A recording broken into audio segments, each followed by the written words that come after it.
Doing. Senior Justice Ellison. We'll start with Zach, and we'll go to Mike. Sounded like a title. I've asked a lot of the guys about this, but you have all talked about kind of the belief you had, the ambition you had all year long, believing you could be a team that could play at this level on this kind of stage. But was there a moment for you at any point in the process when something happened, whether it was a game, whether it's things you were seeing in practice, whatever, that almost kind of validated that in your mind, that it kind of went from that's our ambition to I know now this team is capable of what we thought we were capable of? Without a doubt, we had a scrimmage in the summertime, and as the offense, we kind of like, that was our second scrimmage, going into, the season, and we didn't look too great, and so, we had an offensive meeting, just players, and, that was a moment that I knew that we were going to be a very talented team. I knew that we were going to be a team that had fought through a lot of adversity and be really resilient. And so we had that team meeting, and we let everybody know, like, hey, like, I believe in you, you believe in me, we could do it together. We don't need the media and everyone else to believe in us, but we believe in each other. And so that moment right there, I was, me and a few other guys, we led the meeting. And, we locked the doors, and we had a heart-to-heart, and we went around the room, explained to each other, what do we want to get out this season? Why are we here? Why come to Indiana? And so, we have that in the back of our mind every time we step on that field. So It was in here. it was in here. Actually, we cut off this part, and it was this side, the offense side. Yeah. So. Mike on your left, and then Adam. Yeah, Justice, you've been more sort of willing to be reflective, I guess, than a lot of players, especially Kurt Signetti. What has this last couple of weeks been like for you, and how have you kind of, framed it in kind of the context of your career and your life, just reaching this moment? It's been amazing for me. I've been dreaming this moment since a little boy. And, my mom and dad always tell me, take advantage of every opportunity, be thankful for everything you have, and, cherish the moments, whether it's an interview, whether it's, a run, whether it's I'm talking to the team, whether I'm in a film room or even getting treatment, just being accepted and taking it all in. You can't play football forever, and so I've just been enjoying it. That's the reason why I came here. I came here for this. I came here to win. I came here for the playoffs. I came here to do it with the guys that I haven't done a lot of football with, So I'm just thankful, man. That's pretty much the overall message. We'll go Adam, third one on your left, and then we'll go Zach B. Justice, just in terms of the opponent that you guys have on this stage, it has been decades since Indiana has played Notre Dame. What is the excitement either in the facility or on campus and in the community at large about getting to play the Irish again? It's amazing. I mean, it's best in Indiana. It's when they made that selection, I was on the phone with my mom and dad, and they told me who we were playing. I was excited. I was so excited. It was an opportunity to be able to, their best against our best. They're ranked, we're ranked. They have a great program, we have a great program, and so just to be able to duke it out and kind of compete at a high level, that's something traditional, and I'm excited. Hopefully we can make this a real rivalry, and we play them every year. So. We'll go on your right front row to Zach B, and then to Will. Justice, after the Ohio State game, a lot of talk was about keeping Curtis Rourke on his feet and keeping him protected. How, in preparation for this Notre Dame game, have the running backs been involved in protecting him and keeping the pocket clear? It's just about technique. It's about technique and trusting your eyes. You play on the road, it's a little tough, because a lot of times, one, they're able to jump the snap count. They're able to, do different things that kind of throw the offense off. But we've been doing a really good job as the running backs to just focus on, who do we have to block, what's our assignment, and communicating with the O-line. Because at the end of the day, we have to be on the same page as them. And so, when you're both on the same page, after that, it's about technique and your athletic ability to take over. So for us, it's just about being focused. And, you're going to have mistakes. I knew that was going to happen. We're going to hit some adversity down the road. I knew that was going to happen. And we're doing everything that we can do, and I know we're going to execute on come Friday. Will, second row on your right, then Colin. Justice, a lot of guys we've talked to today have already brought up faith and confidence and a lot of the similar words that they use. How easy does it make you for you as a leader to have a lot of guys that share the same mentality and some of the same faith in God and stuff like that?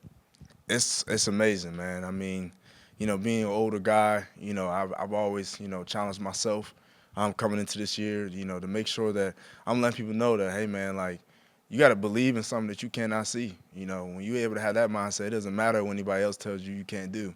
You know, and you know, there's a lot of people who have a lot of careers and, you know, they've gone and done a lot of wonderful things in the world, and that's because they believed it themselves first. And so, you know, as for me, you know, I've been trying to harp on all the guys like, you know, maybe we haven't had a great play, maybe haven't had a great series, but we got to stay in the middle. Can't get too high, can't get too low. We got to stay right in the middle and continue to keep playing. So that's been my motto. That's been my mindset. And I'm going to keep encouraging the guys, whether, you know, we up 74-4 or, you know, it's tie game 13-13 at the half. So, yeah. Colin, front row on your right, and then Jack. The running back room has been key for this team's success all year, but how have you seen it grow from fall camp to week one until the end of the season, and now preparing for this playoff game? I would say attention to detail.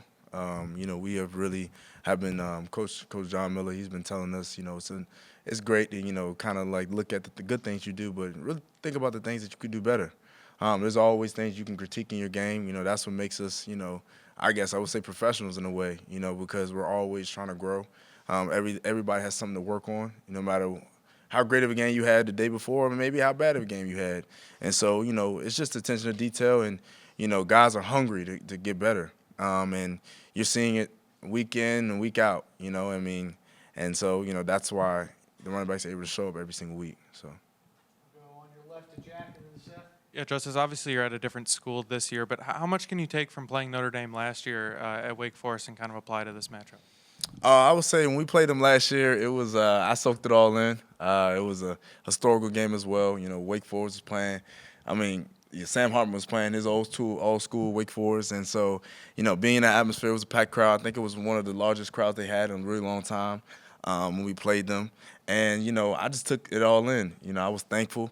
We went out there, you know, it was pretty much tied for the majority of the game, and then they ended up stretching out the league. And so, you know, it happened, but I knew I was going to come back. And I knew that I'd get another shot at it. So to see it all full circle, I think is amazing. Go Seth, and then Daniel. Justice, with Coach Signetti kind of leading the way this season, he's kind of sweeping all the National Coach of the Year awards. Just what's it been like playing for him as a head coach? And I mean, has he kind of stuck out to you, like, you know, he's having National Coach of the Year type of season? Definitely. I mean, I was telling somebody the other day, like, he's kind of taught me how to be a man, you know, be the same guy every single day. You know, a lot of people want to work with you. A lot of people want to, you know, have you in the head of their office. You know, a lot of people want to look up to you because you come in the office every single day, the same guy. Like, who wouldn't want to be with that guy, you know? And so, same guy, no matter positive or negative that you had the day before, and, you know, accomplishing the great moments and also being able to add on to the adversities.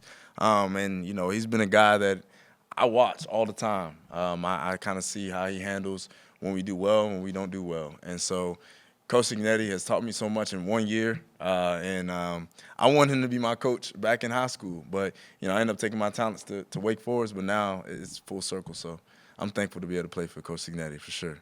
We go left to Daniel, and then last one to Todd. I want to say it was after Nebraska, you mentioned the idea of elevating the brand. I'm curious now, one, the pride you have in having elevated it, and also if there's any extra motivation within that, considering just all you guys have ahead of you now. Definitely. The history has been made already, but we have much more to do. When I first got here, I wanted to leave a legacy, you know, be a part of something bigger than me, and we're doing it as a team. You know, it's not me, but it's the team. And I'm so excited and happy to do more. You know, there's people kind of say that, like, oh, like, don't you get warm fuzzies a little bit that you've done a little bit? But, you know, we kind of staying focused in the moment. You know, I'll have plenty of time down the road to look back on what we've done. But right now it's time to lock in and stay focused. So, yeah, man, it's been great. We'll go last one, front left to Todd. Justice, Notre Dame is one of the better teams in the country at forcing turnovers. You guys have been good about avoiding turnovers. Is there anything special you've done this week working with the slip-skin footballs or anything like that? And how do you kind of replicate it when the weather conditions that you have today are not the same as what you're going to get on Friday? I mean, it's pretty much your details and, you know, squeezing the football, protecting the quarterback. You keep Kurt up, you know, that's going to eliminate those turnovers. And, you know, as a running back, you know, not even just the running back itself, but the whole team. The ball's the program. you know, and you might have some issues here and there, but you know, you got to be able to squeeze the ball and be able to run hard at the same time and have low pads. All those details go into the play about protecting the football. They're a team that wins off turnovers. And so, you know, we go in there on Friday and take care of that. I know that we're not going to have any trouble down the road. So I'm excited for opportunity. I know the guys are too. And focus on those details, and we'll be able to come out on top. All right, thanks, Justice. Thank you, guys. Appreciate it.